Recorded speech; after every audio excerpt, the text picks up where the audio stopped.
Teman-teman, kali ini saya akan membahas sedikit mengenai apa sih menambah ataupun memberhentikan departemen atau produk.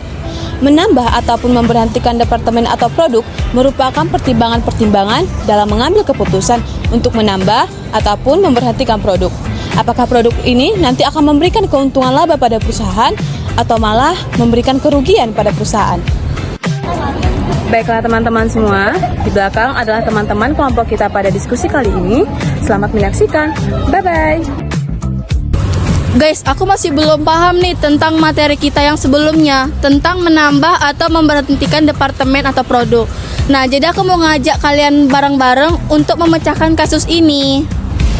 Setuju, aku juga bingung departemen mana yang menghasilkan laba, yang mana menghasilkan kerugian. Tapi gimana kita tahu untuk memecahkan kasus ini? Bu Dami juga pernah mengajarkan sebelumnya kan di dalam kelas bahwa alternatif 1 itu menutup departemen alfa, sedangkan alternatif 2 itu tetap mempertahankan departemen beta. Dari buku akuntansi manajemen ciptaan Slamet Sugiri, departemen alfa mengalami kerugian sebesar 38.000, sedangkan departemen beta mendapatkan keuntungan sebesar 64.000. Jadi, kita harus putuskan alternatif mana yang harus kita ambil. Apakah alternatif 1 menutup departemen alfa atau alternatif 2 tetap mempertahankan departemen alfa? Benar, Kerin. Berdasarkan analisis, kalau alfa ditutup, perusahaan akan kehilangan margin sebesar 50.000, tapi beberapa biaya bisa dihemat, terutama beban terhindarkan 84.000.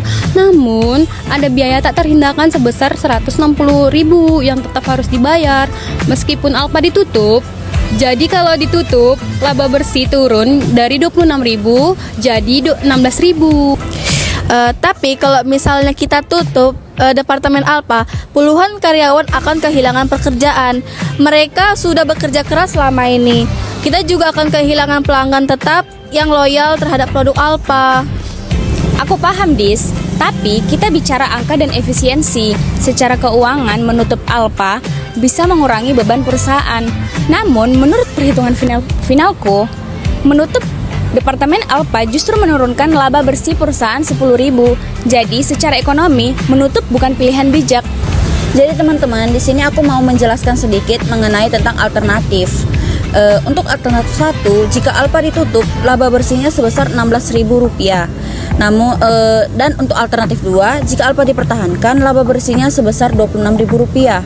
Artinya mempertahankan departemen alfa memberi keuntungan lebih besar Rp10.000.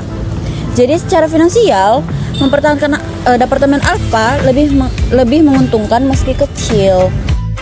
Baiklah teman-teman, dapat disimpulkan dari hasil diskusi tadi bahwa departemen alfa akan tetap dipertahankan, namun akan melakukan evaluasi, di mana kita akan melakukan evaluasi strategi pemasaran, memperbaiki manajemen biaya, serta memastikan alfa kembali produktif untuk meningkatkan laba perusahaan.